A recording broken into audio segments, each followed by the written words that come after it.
We try to change our relationship with food through our mind. And the more we do that, it can lead to more shame. I have had issues with overeating since I was 5 years old. This is not using your mind. It's a somatic experience. You're changing your relationship with food through your body. Wow, it took me a long time to realize this. I'm so excited to have Nidhi Pandya back on the podcast. Nidhi is one of the leading Ayurvedic practitioners and writers, bringing ancient Vedic wisdom into modern lives for healing, intuition, and longevity. Most people, we eat in a long inhale and we hold all our muscles up and tight. And that is so counterproductive to the process of digestion. So the body is a very scary place. Trauma in childhood. Your body keeps score. I spent so much of my 20s in a state of victim mindset, in a state of scarcity, in a state of real negativity. And I think every cell knows how to live because the intuition is stored in the body. Even if it's at your last breath, if you started the undoing,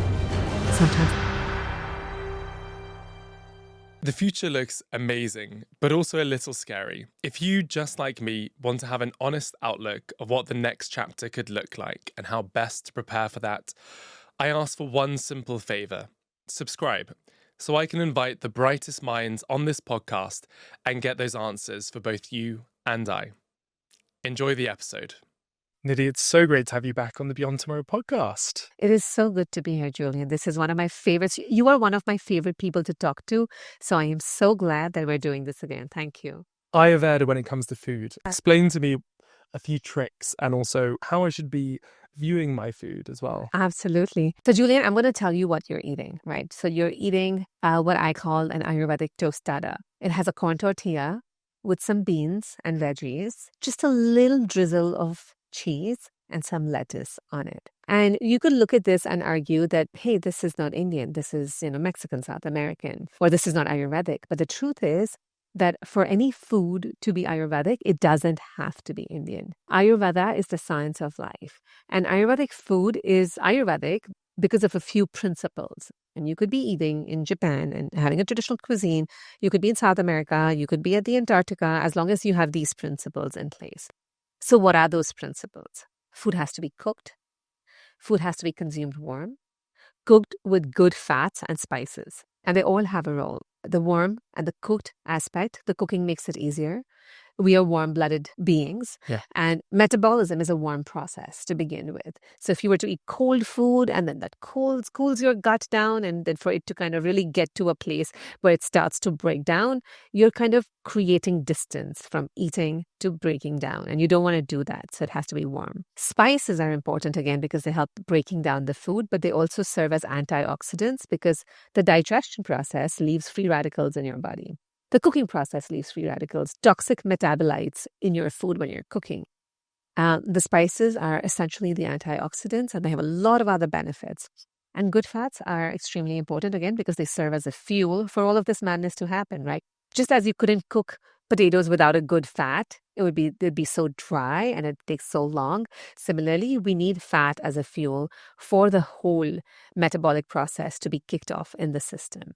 So this has all of that. But there's another aspect, and I know you're hungry, Julian. I'm like salivating. Yeah. But we're going to quickly talk about the 6 tastes that all Ayurvedic foods have. Sweet.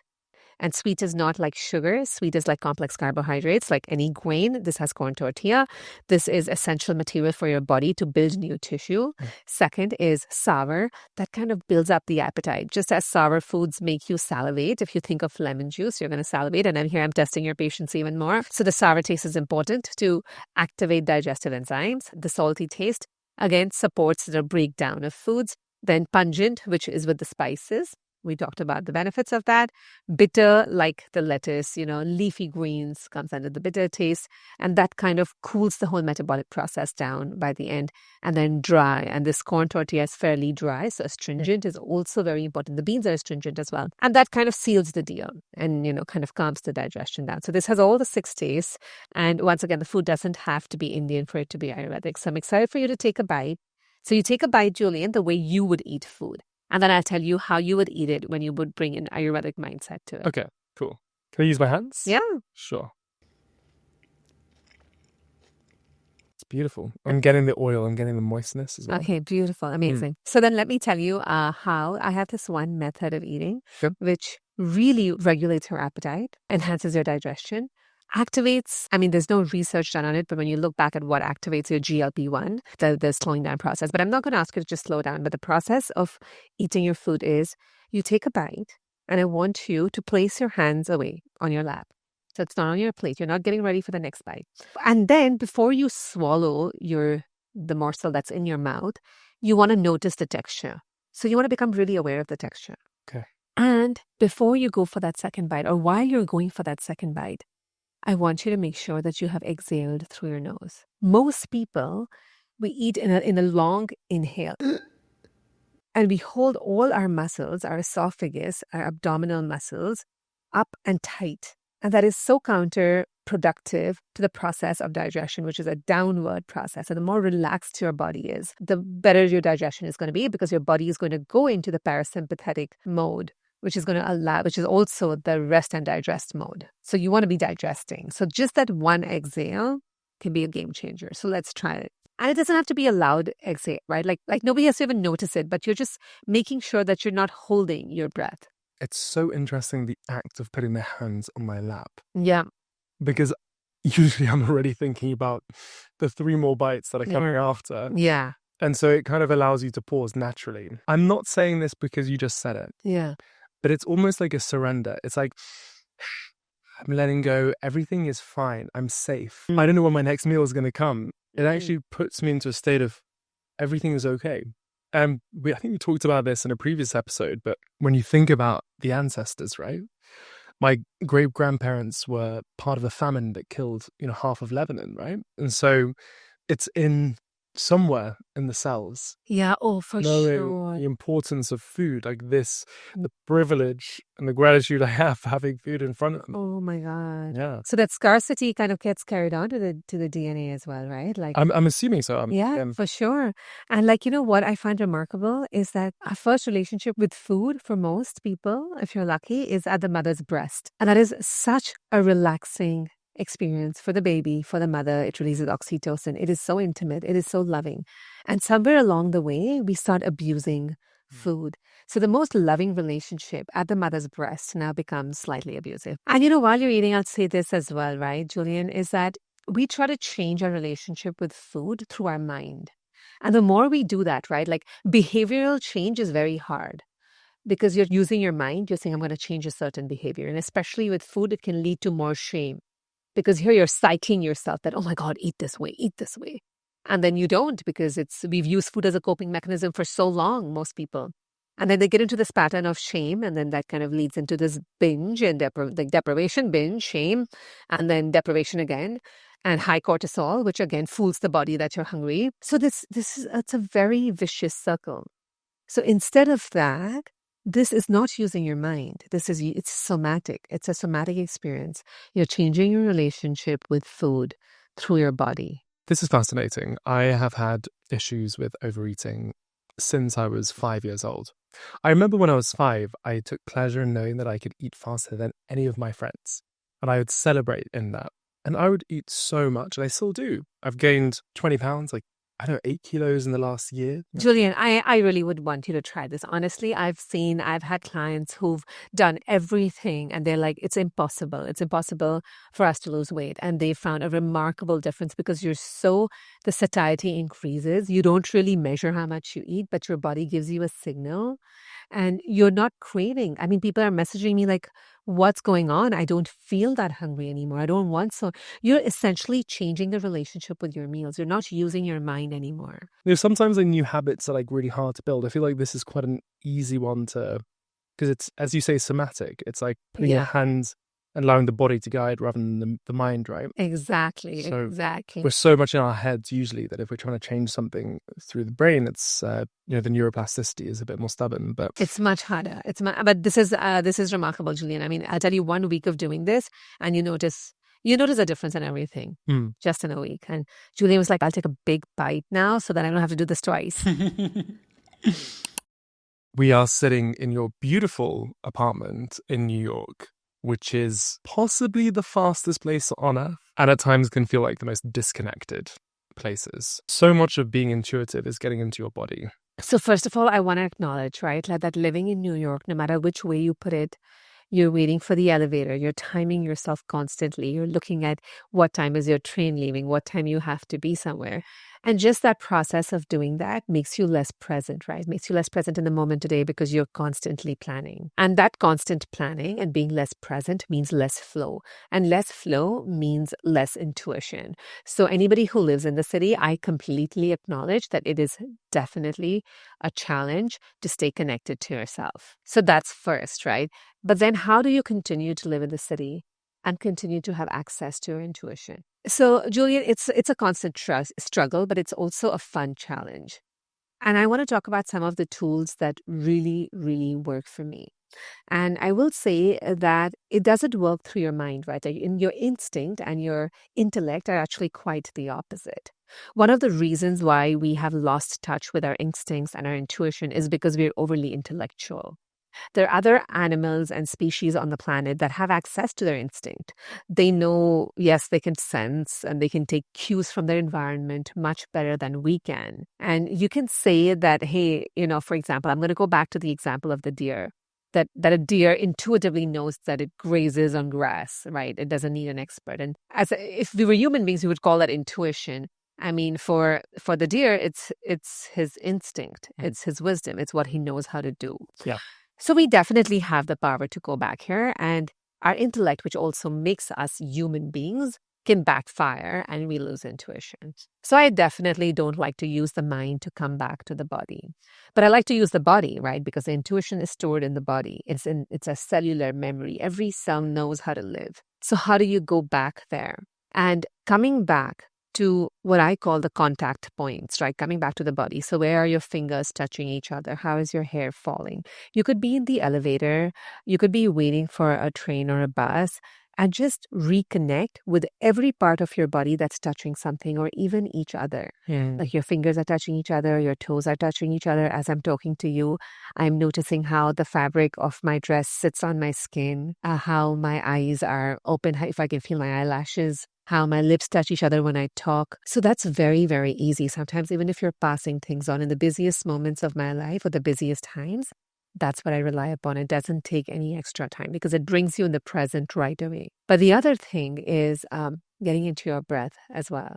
And that's a very confusing term. A lot of people, right? So breath is big now. And for me, I grew up with breath. Like seriously, when I was growing up, anytime I had any problem, whether it was a math test or me being scared at night or a tummy ache or just somebody being mean, my mom always gave me the same command. And I was sick of it, but it really worked, is let your breath settle, let your breath settle, get into your breath, observe your breath. Because the truth is the minute you observe your breath and you become aware of it, it starts to settle. And that brings us back. It takes us from a sympathetic, I'm on the go, go, go, to more of a parasympathetic, I am being, I'm with myself. So let's just take me to Emma or Abdul on the metro subway today. God, it's been a long day. Trying to sit down, people are pushing into him and he's or she is just wanting to sit down and just chill out. What do they do in that moment? Okay. So I'm going to make this an Emma, and she's had a day. She's a lawyer and she's leaving her workplace. And it's already 6:00 and she just cannot wait to get back home. And then she's standing at the platform. And there's people pushing, and she knows that she may not be able to even get in, right? So firstly she grounds. She finds a strategic position because you want to get on that train. But then you ground yourself for a moment. For just a moment, you feel your feet on the ground. If I was Emma, I would take out my headphones and I would play music because that is a great tool to bring your body back into parasympathetic. And I wouldn't play hip hop. There are times for that, trust me. But for this time, I would play either classical music, calming music, but I would play something that takes me into a zone that makes my body feel safe. So I would have my headphones, and that way you're disconnecting from the noise that's around you and you're tuning into something that feels more safe to your body. Once she would get on that train, let's just say that she didn't get a chance to a sit. And even if you're holding on to one of those poles in the train, you want to be able to feel how your hands are touching, how they go around the pole and the temperature of the pole. And that is very grounding to the body. And then the last thing you want to do is slow down your breath. Sometimes in New York, and I always say this, you may not be able to slow down your body. You may have just too many things to do. But every one of us can consciously slow down our breathing, no matter what you're doing. And it does not start with inhales. Our bodies inhale very autonomously, very subconsciously. But we can become more conscious of our exhales. The magic lies in the exhales. Like even when I'm talking to you, Julian, and even though I'm using my mouth, I can become conscious of how I'm exhaling through my nostrils, and I am. And that really settles the body and makes you feel safe. But when you're speaking, right, it's like, so you're breathing in and then you're speaking, but you're not. It's impossible to, I'm saying sort of dumb thing here, but exhaling while you're speaking. Yeah, so because you're constantly breathing, you're always inhaling and exhaling, right? And it's coming out as a sound, right? It's not coming out as sound. So if I'm not exhaling through my mouth, whatever is happening through my mouth naturally is happening. But also like I'm making sure that everything here in my ENT region is relaxed, right? So I was very young, Julian, and my dad pointed out that I actually speak an entire sentence in a breath. So I used to speak very fast and I used to be like, hey, Julian, how are you doing today? And that's one breath. And I didn't relax my gullet and I didn't relax the back of my nostrils. So just an active practice of relaxing this entire region, the nose and the throat, and letting your body do its own exhales, but giving it that opportunity made the biggest difference. And this could mean slightly different to each person, but you want to try it. And you want to slow down your words if that's what is needed. But they'll naturally slow down once you're, and the body becomes more efficient. But also what happens is that when you can come to the present moment, you suddenly have more clarity and you find more efficiencies. Somebody once told me that when you're getting late at the airport, you make sure to slow down. And I know completely what that means because haste makes waste. You'll be rushing, you'll lose something, you'll drop something, you'll get into the wrong gate.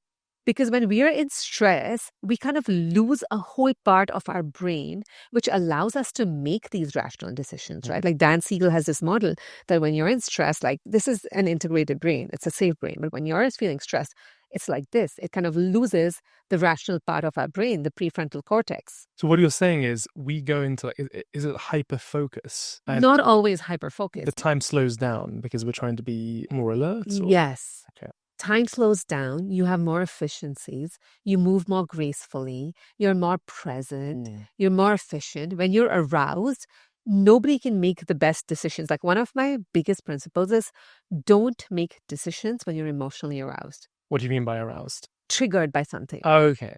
Right? So when you're emotionally triggered, you don't make a decision because you're lacking clarity. Your brain is not integrated. So just doing this, and sometimes this is even stronger than a meditation practice in the morning.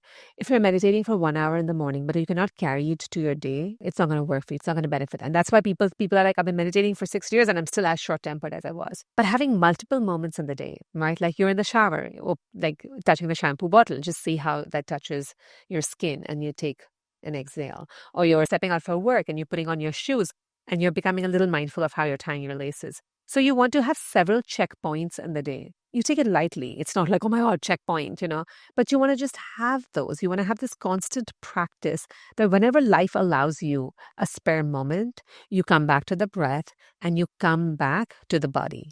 So the breath and the body and the breath and the body and the breath and the body, and leave the mind out of the equation. Let this become so coherent that the mind becomes coherent. And then when the decisions that you make from your mind are just aligned and you're like, wow, like I said that, I didn't know I did that. That happens to me a lot when I can do this, right? Like I'm like, did I really say that? Wow, where did that come from? Because you start tapping into a deeper consciousness within you. Yeah, God, I'm thinking as you say that. For example, yesterday, I asked a question in front of a room of 400 people. I've been doing that often. So whenever I'm in let's say a talk or a lecture or whatever, I always test myself to ask a question. And depending on my state of mind, I will feel not very nervous or incredibly nervous to answer the question. And right, public speaking is like the biggest fear, I think, apart from death, right? So a lot of people have fear getting on stage or asking questions. But what I've started doing more so is really listening to my body. Like, what is going on here? And often I can hear my heart starting to thump. And yesterday I really felt it. And there are times, for example, that I'm doing a podcast recording and I'm feeling a bit intimidated or the imposter syndrome comes out. And again, I think not being fully aware of my body, you can start to kind of spin out of control. So let's go back to Emily. She's now left the metro, and she's on the way to a lecture, and she's going to ask a question, and it's to her idol. Emily's sitting there, she's nervous, she kind of knows what she's going to say, but she's nervous that she's going to trip up her words. What should Emily do? This is Emily getting into her mind, right, instantly, and which happens all the time, which happens with the best of us. And Julian, I'll say this, right, from somebody who is petrified of public speaking. Sometimes I'm scared that I have no fear anymore of public speaking, right? Like I get on a stage, I'm like, I should be nervous. Maybe I'll be nervous today. Like I'm looking forward to that. And yeah, maybe I have few seconds of butterflies, but at least this is what I do that works for me. Is that, again, I ground myself. You want to just really ground yourself and start feeling safe in your body. And when you do this all the time, your body knows how to come back home to it, right? And then you want to just take a pause. Even if Emily has her hand up and she's standing up, I would say to Emily that you take that extra second and you breathe out again. Just settle into your body. And when you do that, right, something happens in the whole room. Everybody becomes more present for you. And at the same time, the one thing that I would add to this is really deeply connect with your heart. For example, if you're talking to your idol, you want to remember how inspired you feel for this person. You also want to be connected to your question. And if you're the one who's speaking, you want to be so deeply connected to what you're speaking that words are just a mere expression of really what you believe in.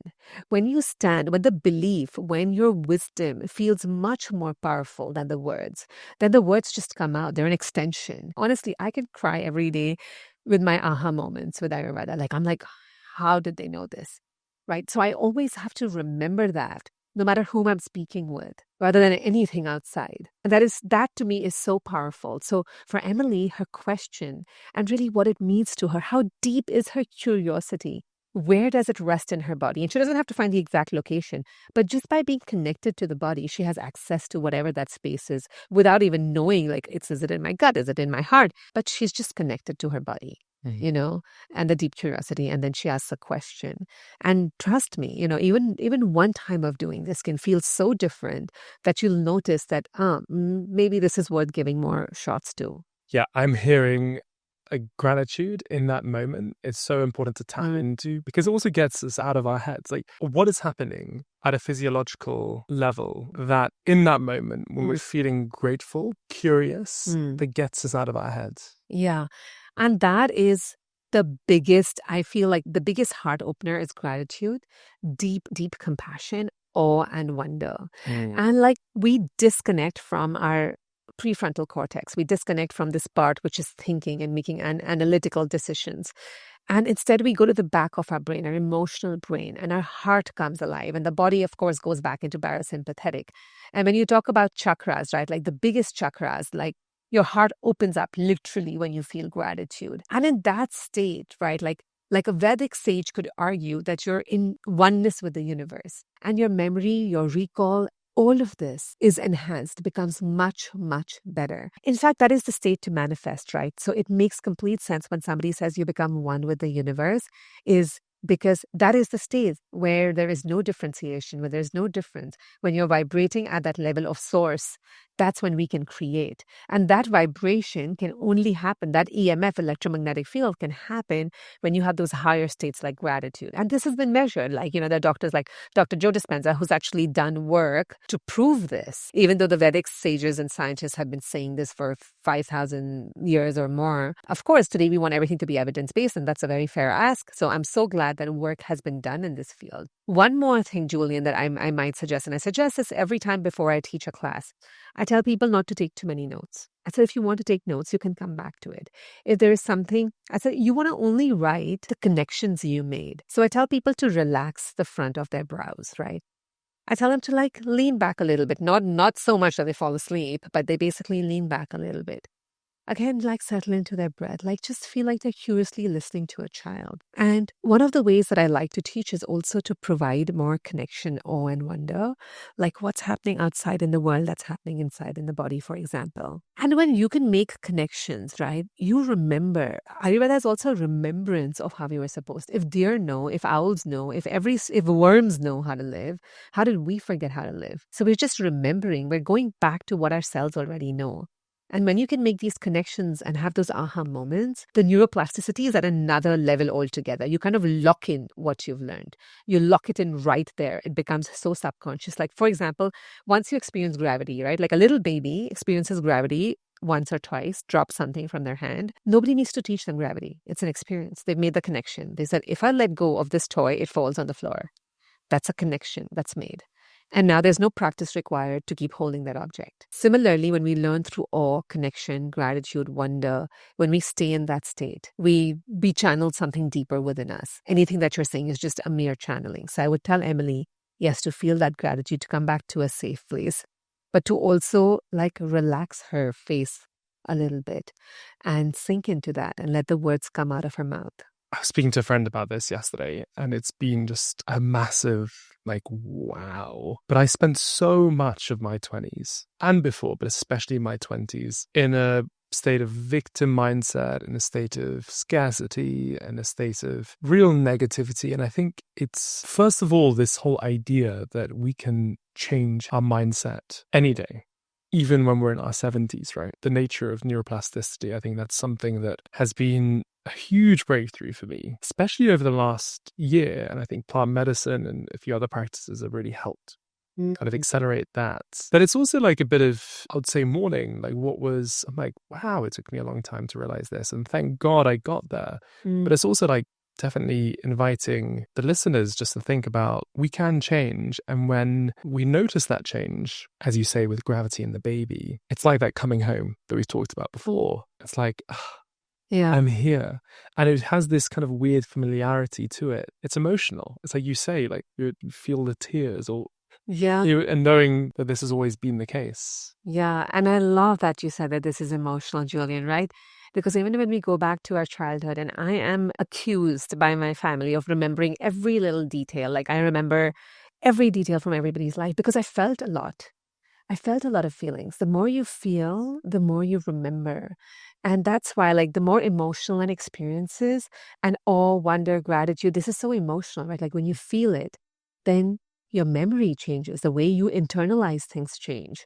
And that's why I also invite everyone to go back to their childhood and think about all the things that they remember, these small incidents. Sometimes that can feel irrelevant, like somebody wearing, like I remember my sister, and she was 15 and I was 10, and I remember her wearing blue jeans with like this little design on her pants, and she was going out to see a play with her friends. And now this is 33 years ago. But the reason I remember it so vividly is because I was like, wow, that must be so much fun. She gets to go out with her friends and she gets to dress up like this.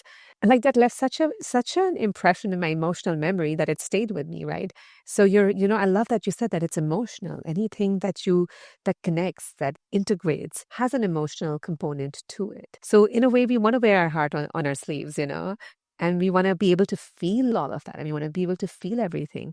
And yet I'd say that, the regret that comes from, why didn't I see this earlier? Do you believe in lifetimes? As in multiple lifetimes? Yeah, like we're going from lifetime to lifetime. I feel as life goes on, I believe in it more. Okay. I'm not in one camp or the other, but there's growing belief in it. There's growing belief, yeah. Somehow I just don't need to question it. Like I'm one of those, right? Like I'm like, of course. Like even with my daughters, I talk to them about life, like tomorrow means next life and yesterday means your past life, right? Like I'm very much into that. But at the same time, and if you don't believe in that, I think understanding that we all come from like a genetic blueprint, which is already compromised, how our parents, like you talked about your ancestors being in the famine. And we all have compromised genetic blueprints because not the last few hundred years on the planet weren't exactly, prosperous or happy for everybody for a long time. The world was, etc. So we come from that, but we also have come from a time where social conditioning is a little odd, a little confusing. And the access that we have to everything around us is also quite intense. So we want to cut ourselves some slack. This is really the perfect time where we could, if we were not conscious, we could have entangled ourselves further in this web. The fact that you've started the dialing back, the undoing of yourself.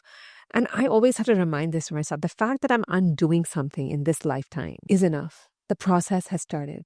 Because if it didn't, Julian, what you would pass on, you would tighten the conditioning and you'd pass it on to your children, to your ecosystem, and then they would have to bear the burden of that trauma. And then they would tighten it and pass it on. So anybody, the person in this whole genetic lineage who decides to start the undoing. From this point onwards, it's only going to be undoing, whether it's you and your lifetimes. And if you don't believe in that, then it's you and your ecosystem, your children, your family, all of that. It takes just one person to start the undoing. So to become conscious, to start the undoing, that is the gift of human life. Even if it's at your last breath, if you've started the undoing, sometimes that's enough. Wow, that's so powerful. So Nidhi, there are a few people on YouTube and podcasts that are quick to denounce some Ayurvedic traditions or the gravity of merging Ayurvedic or Vedic traditions with kind of Western medicines. What are the biggest pushbacks that you get from the work that you're doing and the work that the whole Vedic movement is doing? Yeah. And I can understand why people are like that, because there has been so much quackery, for the lack of a better word, and so many people trying to sell so many things to us that there are people who want everything to be rooted in science, which is fair. It's a fair ask. But people forget to use their logic. So I think I find most challenge, right? I say, if this agrees with your logic, it's probably going to agree with science as well. It may not have been proven today in the exact manner, but it's only a matter of time. And we're seeing this all the time, whether it's, there's certain traditions like oil pulling or dry scrubbing or putting ghee in your coffee, which is bullet coffee now, or turmeric, right? I've seen that it's all coming to the forefront. And Ayurveda talked about this back. And I think that itself should wake people up and say that, hey, this yellow substance, I'm going to use the example of curcumin, which is in turmeric, and be like, this yellow substance, which I just knew would stain my clothes, even if I knew of it and I didn't really care about it. And Ayurveda has these like massive texts on this substance. And today the entire world is evaluating this.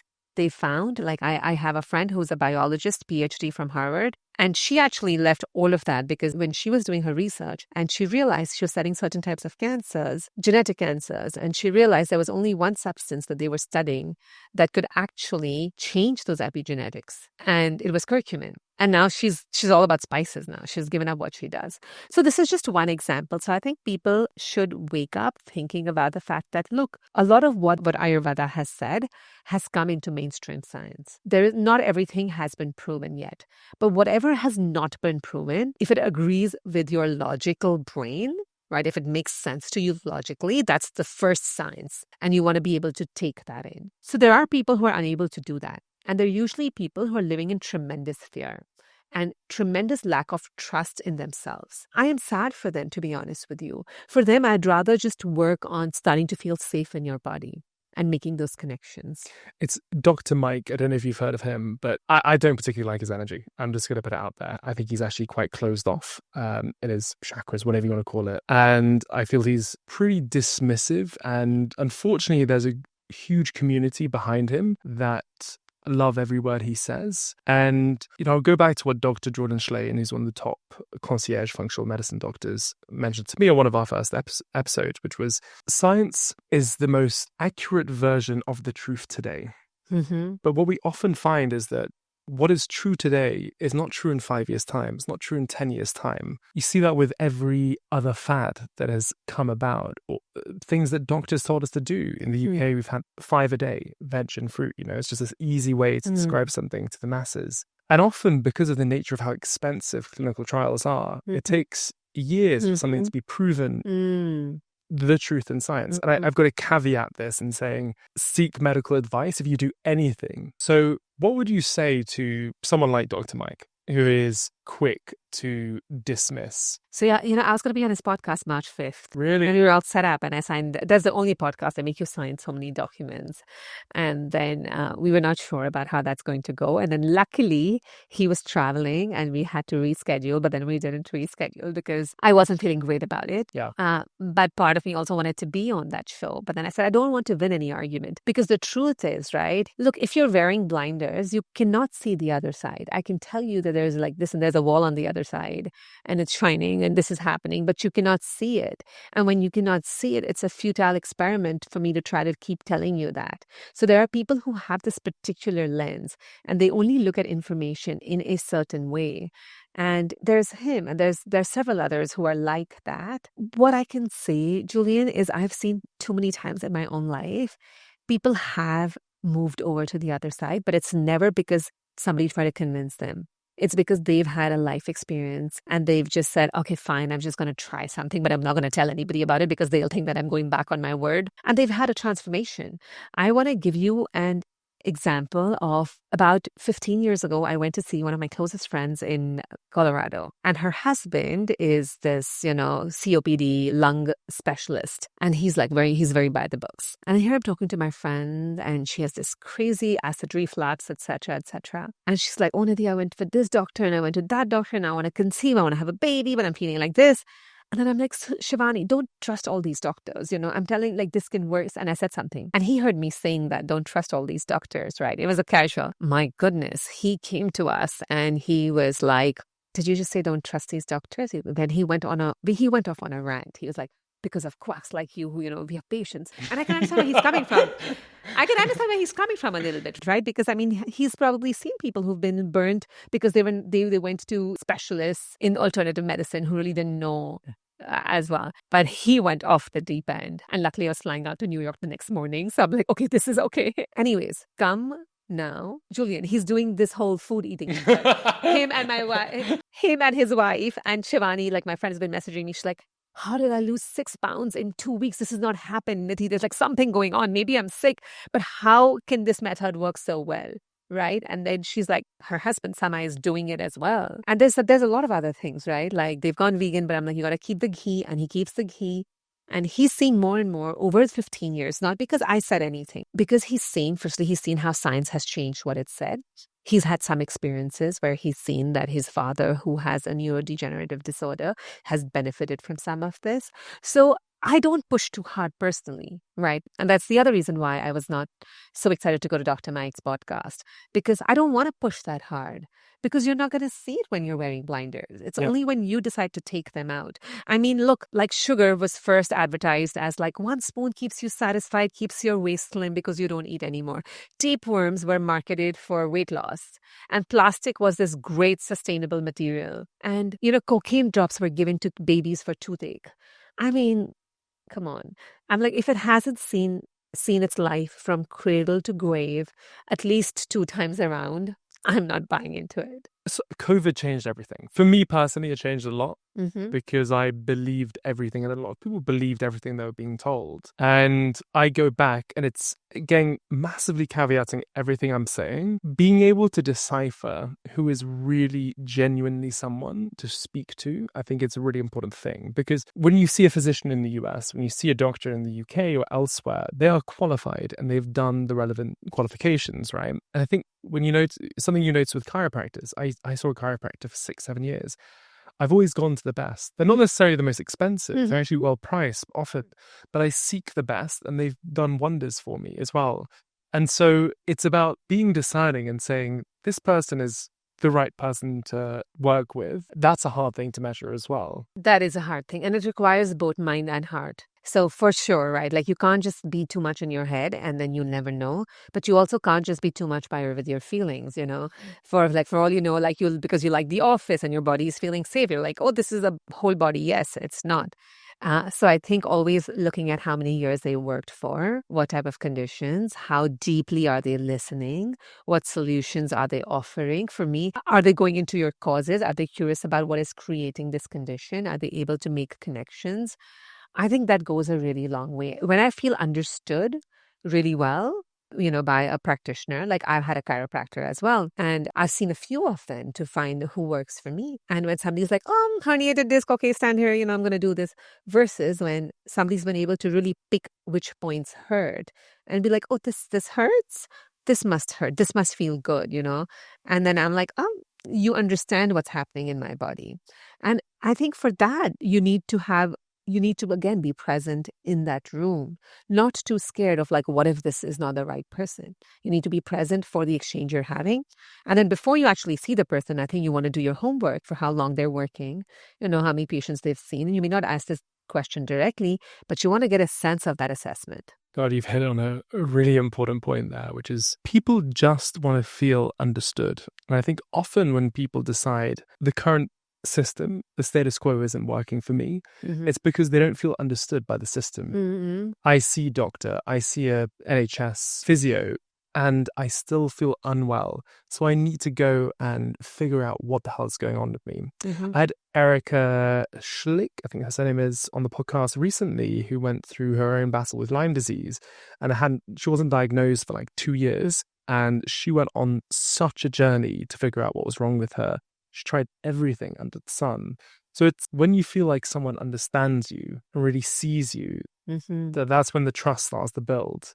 And often I've found when that's the case, that person ends up helping me a lot. So, and that's so many things happen there, right? Because there's a trust that builds, there's a goodwill that builds, and the person genuinely understands what's happening in your body, which is the most important thing. You want the person to genuinely understand what's happening in your body. And trust and goodwill are such a big part of this equation, because the chances are, if this person, this practitioner is going to give you do's and don'ts of how to live and how to eat, goodwill is everything. Goodwill creates cooperation. And I do this even in my parenting. If I see that my daughters are not cooperating, they're like, Mom, we're not eating now. We're going to come in 20 minutes. We're not doing. I know that lack of cooperation is a reflection of lack of goodwill. There's been some lack of goodwill. There's some resentment brewing. Like, we want to cooperate. We want to collaborate. It could have just been like me being harsh in my tone sometimes, or me not being so present. But that happens. It happens in the closest relationships, and it happens actually more in close relationships. But like, relationships where you have an active exchange, you want to keep your goodwill. You don't want to be negotiating. So if there is a practitioner who has created that goodwill, who you felt understood, there is trust, you will have higher compliance with that doctor. I had Peter Diamandis on the podcast for a second time recently, and Peter released a tweet. He was saying how technology moves much faster than society does, and that's going to be a major problem in the next 3 to 5 years with AI and AGI becoming a reality. He then finished off that tweet by saying wisdom is needed. And I probed him on that. How can we grow the collective wisdom? How can an individual look to become wiser? How do you think we can become collectively more wise? And I love that you said this, right? Because Julian, earlier I was thinking about this, that everything that we talked about, and people like Dr. Mike, we're looking so much for information that we're disconnected from wisdom. In fact, even my book, Your Body Already Knows, is all about understanding that information is information. It's outside of us. It's not internalized. What's internalized is wisdom. So honestly, it is again going back to how do we start trusting ourselves? How do we become present? Like, the deer is much more wiser than us because the deer already knows how to live. The deer already knows. The bear is much more wiser than us because the bear knows how to hibernate and knows that he needs to hibernate, right? That is such great wisdom. And if you look at indigenous tribes, or you look at our ancestors, they had this wisdom. And there are many things that they did. And one of the things is that they were people of the land. Whether they're farming and knowing their land, whether they're not using electricity, the truth is they lived a life as natural as they could.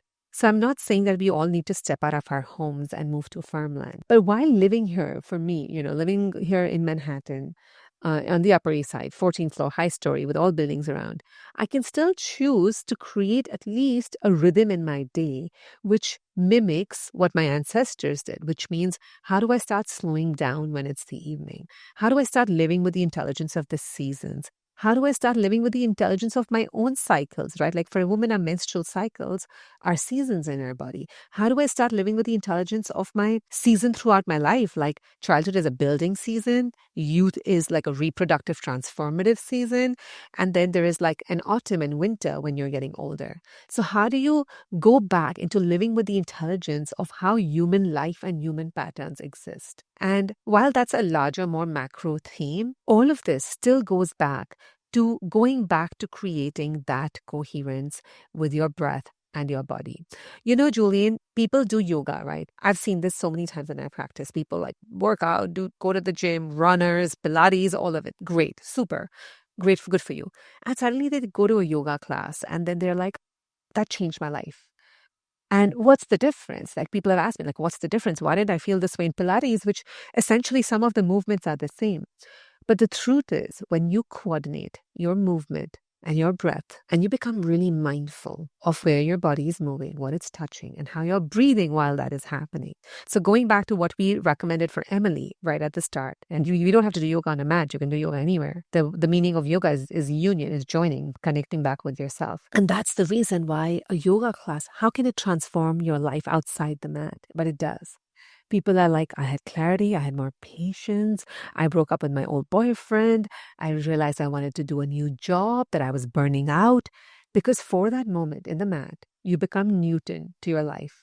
You become Newton under that tree who was just chilling, and he was so one with wherever he was lying down that when he saw the apple fall, gravity made sense to him because he was present to see it fall. So being in that state with your breath, with your body, allows you to catch the wisdom that life is throwing at you, allows you to take those cues.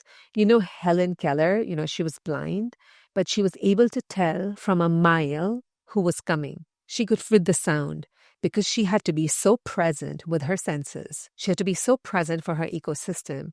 So to make up for the senses that didn't work. So all of us have the ability to do that. And I think wisdom is in the opposite of lack of wisdom. How do you bring wisdom back? Is through presence. And how do you bring your presence? For me, the best, most effective way is bringing this practice of yoga to everything, which is how are you moving? How are you breathing? How are you moving? How are you breathing? It took me, I think, 5-6 years of meditation before I really started getting into my body.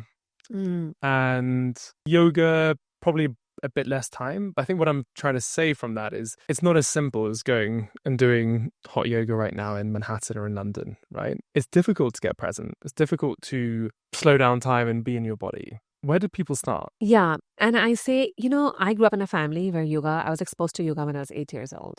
And meditation, I did my first, Vipassana meditation. I did my first when I was 15. As in 10 days? Full 10 days, all of it. And that was like normal? It was just like what? It was not normal at all. No, it was not normal at all. My father fooled me into it, and it was the best thing he ever did. But your father actually yeah. Because my family is a deeply spiritual family. I was learning some scriptures when I was 8 years old. I was, memorizing. You've also done a Vipassana yet? My daughter hasn't a Vipassana, but she's done a 7-day Dr. Joe Dispenza's meditation with me. And she's a highly intellectual being. And she's like, Mama, I don't know why I said yes, but now since I did, I'm going to be open. And she ate it up. She was like, wow, Mom, that changed my life. I can never be the same person again. So yeah, and both my daughters they have a breath practice. They have a form of meditation practice. And yet I tell people, you don't have to start there. You want to start by even just moments. So if you can do a meditation, great, but that's your last access. You want to just start by simple, right? So I create like this whole hierarchy of tools. And the easiest is playing music. I call them ragas, R-A-G-A-S, which are certain musical compositions that are specifically designed to balance your neurotransmitters. So there is morning raga, evening raga, 5 a.m. raga, understanding what's happening in the body at that point. And it kind of there's seven notes in music. There's 7 chakras. There's 7 endocrine glands that are being studied for their impact on your biochemistry. So every single note sound from a raga hits your body, hits your chakras differently. So I say you want to just start by playing that music. And we'll put those in the show notes as well. Yeah, absolutely. So you want to just start there. That works for you. You want to be doing like an body oiling practice, which is an Ayurvedic practice, right? Which is very grounding for your nervous system, very nourishing, brings you back, releases oxytocin, makes you feel safe. That works for you. Now you want to get familiar with your breath. So you're starting to feel more and more safe. Then you want to start getting familiar with those touch points, the contact points. Where is your body feel? Where are your feet touching? How is your fabric sitting on your skin? How is your hair feeling? Anything that you're touching. That's mindful movement. It's just becoming aware of all the contact points and then becoming aware of your breath. And if you've done this, and you can do this like prayer 5 times a day, you've actually become more aware than some meditators that meditate, that live in this fast-paced city, have a crazy life, but meditate for an hour every day. But then if these work for you, then you can take a higher practice or a longer practice of a breath work practice, a systematic breath work pranayama practice, a systematic meditation practice. But I like for people to know that if you're not meditating, doesn't mean that you cannot do anything else. Because if you're very scared of meditation, the chances are that you need it the most, but it's hardest for you to get there. So you want to start small. And in these small bites, when your body starts feeling safe, very quickly, in 3, 4, 5 months, you'll be saying yes to meditating for a little bit.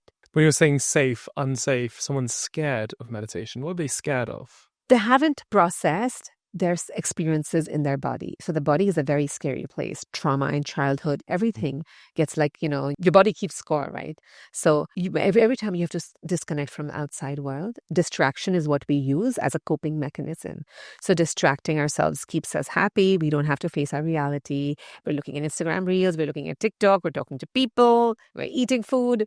Drinking alcohol, great. Now I have to slow that down. I have to stop all of that. And I have to notice the sensations in my body. And that is very scary for people. So they're running away from that essentially. They've never sat with themselves to process anything. And that's why it's especially beneficial for these people to start with a tool like music, music and massage. It's very loving.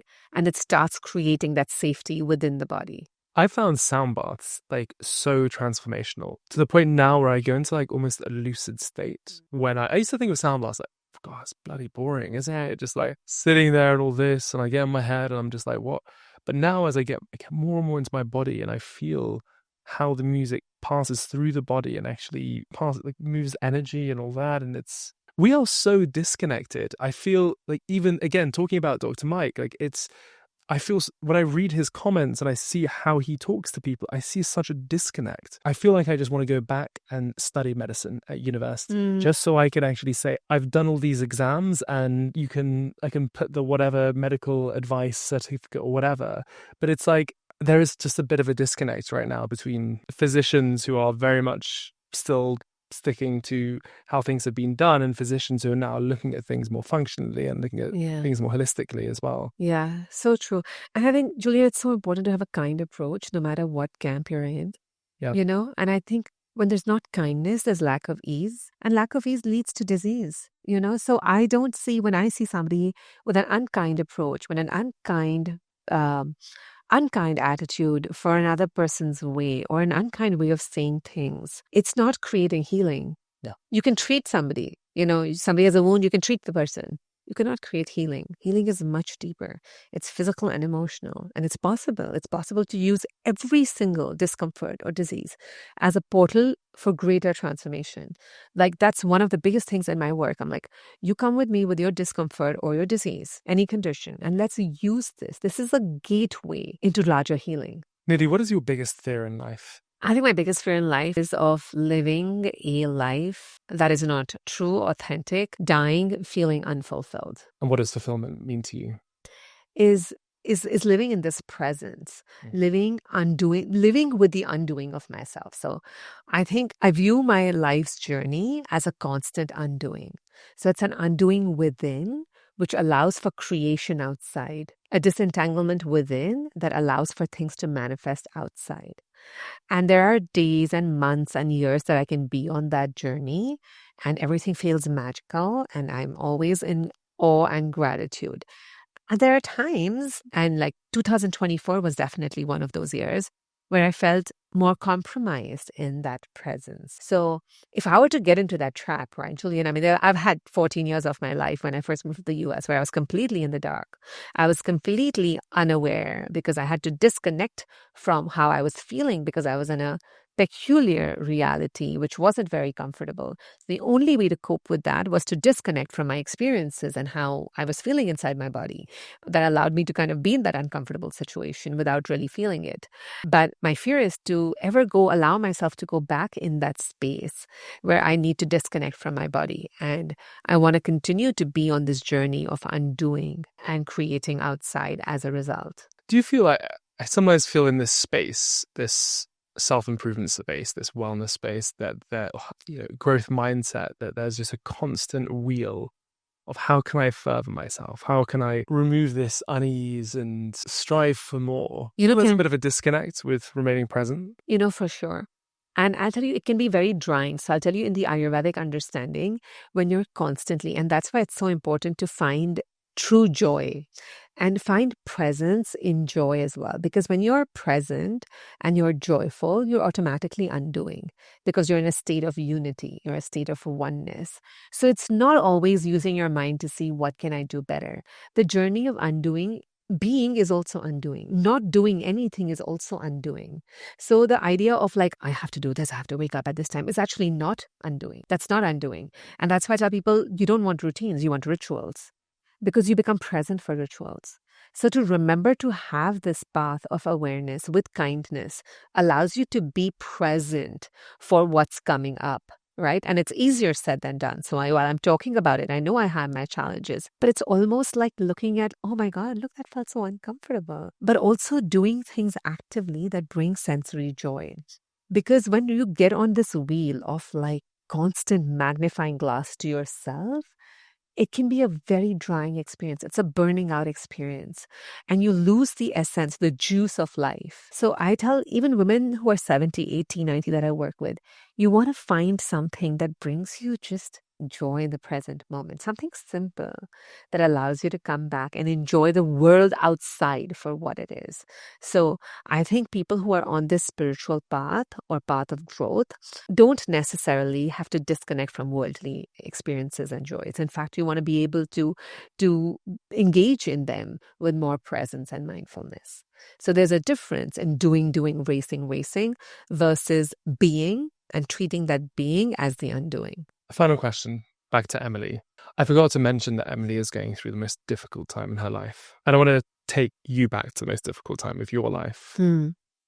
What advice would you give to Emily or past Nidhi? What gift would you give to her? So I would say that, and this is what I did, right? I went through a time where I was literally sitting in the corner of my kitchen. Like my whole world, like a snow globe is just shaken up, you know? And I know, and this was advice given to me and I took it seriously and nothing else to do that time but to take that seriously. That I actually said no to everything else in my life. So I said no to social commitments. I said no to events. I remember there's this movie coming out and I had tickets to see it. I said no to everything else. And I said, I'm going to be present for my life moment by moment. You just have to get through a moment. You just have to get through 5 minutes and then 5 minutes and then 5 minutes and then 5 minutes. And can I show up with curiosity in these next 5 minutes? Because every minute, the time of crisis is so beautiful because every minute holds a truth. Every minute holds an opportunity. Even doing the most mundane things. I was home, Julian, literally cooking, showering, spending time with my children, seeing the clients that I was seeing, writing. But even in that, right, like that's essentially the experience of an ashram, a monastery. If you hear what happens in a monastery is you disconnect from the world and you actually do laborious things, but you become really present with them. Like they will make you work on the farm. They will make you wash your clothes. They'll make you cook the food. But those are very grounding activities. And when you're feeling lost in your head, sometimes you just need to do that. You need to disconnect and then be present for your existing physical life, not getting in your bed, right? And there's times for that, but becoming present. And I cannot tell you, like within 3 months, I was levitating. I was flying. But I also did a lot of work, right? I did daily journaling, exploring what was happening inside. I went for tons of massages. I think anybody in a difficult period should get physical touch and a massage is extremely healing for your body. So I went for a massage like every second, third day. What happens if they're just alone and they don't have money for a massage? Then you get into the bathtub. You allow your body to relax. You play music and you clean up a space. You do something, you cook a meal, a nice warm meal for yourself. You plant something. You get seeds and you plant something in the soil. But you start creating like this. You start smaller acts of creation. You don't dream the big dream right away. But you say, I just have to get through this time exploring what comes up. Still show up for my life in this way. And only moment by moment by moment. The power in just getting through those 5 minutes and those 5 minutes. And before I knew it, I didn't have to think about the next 5 minutes, right? Because like days passed by and I was still carrying that state. And that's typically what people experience in a monastery. That the first day they're uncomfortable and they're like, oh my God, it's 9 p.m. and they want us to go to bed, and then, oh, it's only the morning of the next day. But by the time they're day 3 and day 4, they love the monastery life. They've just become so present and they're in complete flow. But we can all create the monastery within us, in our lives. Whether you're living in New York City or you're living in LA, you can give yourself that time. Nidhi, as always, thank you very much. Thank you so much for having me, Julian. If you want to know what tomorrow has in store like I do, you definitely want to listen to our recent episode where I talked to Peter Diamandis about a future where we could live forever. Thank you so much.